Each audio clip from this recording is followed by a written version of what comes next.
Pisces Universal 144 with an extra 4 for 2023. So, okay, so this is just going to be for the new moon coming up, okay? You guys can research it all you guys want, guys and girls.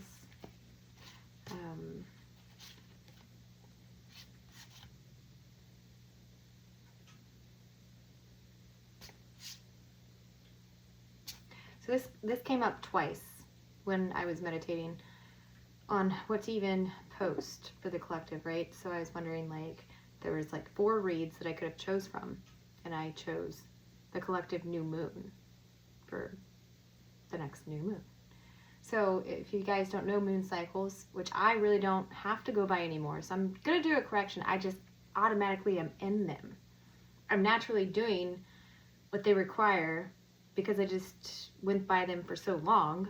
I don't even have to look them up. I don't, you know, I've just been there, done that, got the t-shirt, so I naturally just do it. But for those of you that are just now learning about them or following them, and when you follow them, there are a lot of people who will say, you know, X, Y, and Z, but that's not true to you because your chart is completely different than the zodiac and the degree that the new moon is going to be in, or a full moon, or quarter moon. And all these things are important for the degree point, right? For your chart. And the number one thing that I used to pay attention to was my moon sign, right? For moon cycles, which is good to pay attention to, right? However, it's not always what's going to hit your moon sign. It's what's going to hit everything in your chart. So you look at the degree of your moon sign. Is it really that pertinent? Probably not. Is my sun sign more pertinent? Maybe. Is my rising sign, my ascendant, highly important to this cycle? Because that's the way you project yourself to the world, right? That's the way the world views you. And so if you're, this is what I was saying, new career. Okay, so career path. Okay, this is what I was seeing during the choice of making what type of video for the collective. And it was always career, okay? Personal image in career. So we all know that we're in a 7-year, right? Which is a lot of thought form of understanding and also acceptance of the way people are. I don't know if you guys have noticed this, but every time a 7-year comes, there is a huge collective, there's either a huge collective repeat of what we should not do, depending on how the media and how whoever is elected during that year to rule, you know, a mass of peoples, there's either a you know, downfall, or there's a huge shift in the collective thought form that creates good things for the highest good of all. Okay, I don't want to get into politics. Okay. So, but that's just if you look up the 7 years, that like when we were in a 7, like, you know, and it did depend on where you lived and who was running the show, so to speak, right?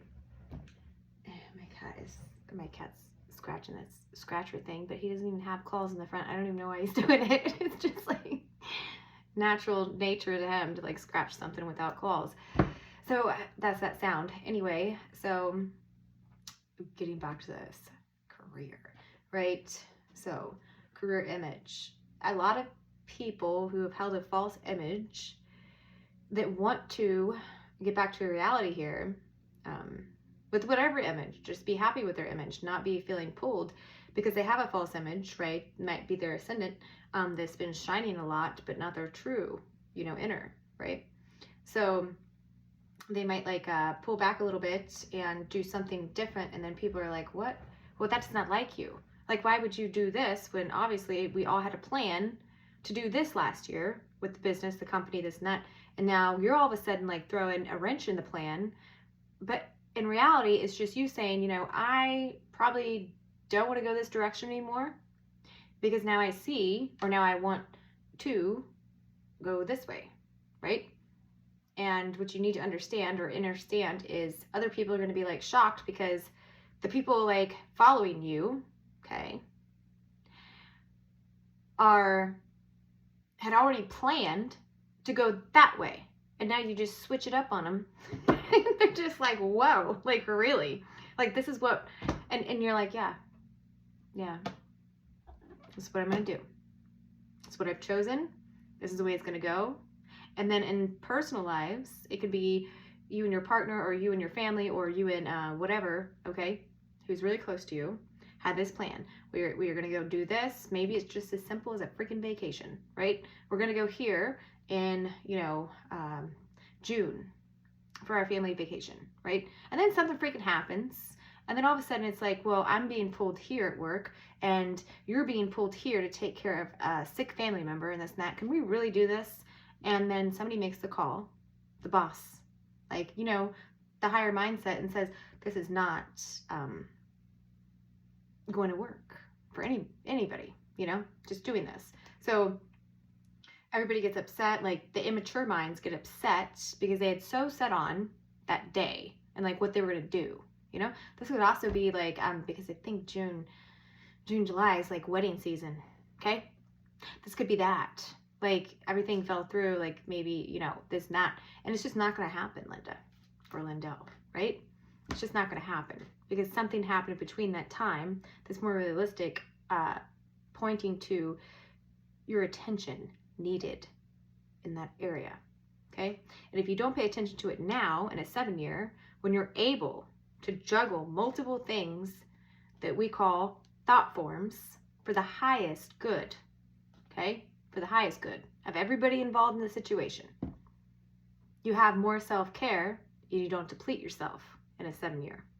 So this is, self-care, family change is in reverse, okay, and then I had career somewhere in here and I was like, oh crap, no wonder. So that's important for you guys to understand with this new moon, because when you come into, and there's a 3-day prior to the new moon and there's a 3-day after the new moon. It's a 7-day period. Once you come into the pre-shadow and post-shadow, you're in it, okay? You're in the energy. So all your thoughts during that time of the new moon or the full moon, okay, are being completely emitted, okay, for the peak climax point of the new moon, right? So if you really work diligently and put your butt to work on your manifestation and you have a high vibration during the new moon, by the full moon, and it's usually of that same zodiac sign, it's not the full moon that comes after that new moon.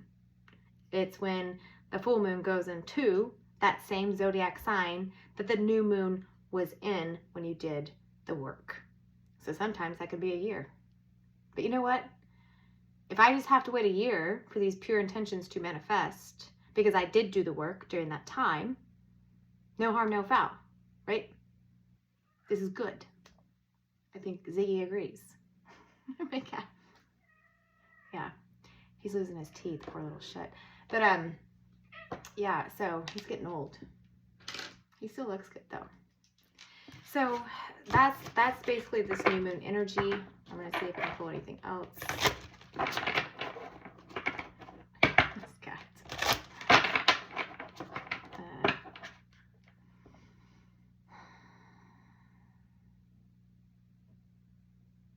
So we have memories, okay, and then parental care in reverse. So just like I was saying, like somebody could get ill or not be able to do their normal tasks in the family, a relative that's not. And so, or you could be dealing with the loss of somebody that is going through that right now, okay? But if you change your mindset on losses, okay, the way you think of them, it's really gaining just another person watching over you. It depends on what you think about this and that. If you're really like super analytical like person, you're just like, whatever, this happens. It's life and death and taxes. That's all we are guaranteed, right? And that's fine if you want to think like that. But when real things happen and decisions need to be made, and then when you're in a pickle, isn't it funny how those who think like that, they start asking for help from an outside source. They start praying. They start going to church. And just like, okay, it's like, okay, come on. Come on now, let's be realistic. So this new moon can be having to deal with all those things. This is getting way too long, but there's some memories you can swipe, okay? And you can swipe these if you want to. And I'm talking like really negative memories that give you stress and anxiety when you're going into a new situation. And it's really called post-traumatic stress disorder, okay? That's what they label it, and they try to give you meds for. But in reality, all you have to do is go back to those memories and know that, hey, you know, that really wasn't my fault, but I've been holding on to this crap, and I've been in grief ever since that moment, okay? I've carried it with me. There's five things to the grieving thing, and then you go back through them, you know, and it's not in order. But getting over that moment when you have a new opportunity to feel something again, or have just like peace in your life again, once you actually work through those memories, you won't have it again and screw up the opportunity to create good memories. I see this all the time in relationships. People are like, well, I've always been cheated on, this and that. And so I quit. I'm done with relationships, this and that. And I'm thinking in my mind, well, you've always been cheated on because you pick emotionally unavailable people, could be one thing. Or you pick people who gaslight you and make you feel really good in the beginning, and then boom, it just burns out. And then they go look for something else to make you feel good like that, for them to feel really good too. Okay? It's basic.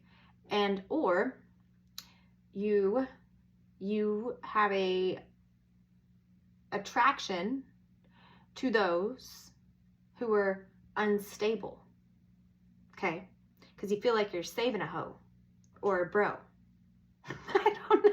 Like, that's why it always comes up that somebody finds somebody else. The universe will put it right in their face because you're not learning the lesson to quit picking people who are below, you know, what you really want, right? Like, you have a choice in this too, okay? All right, that's all I have. Thank you.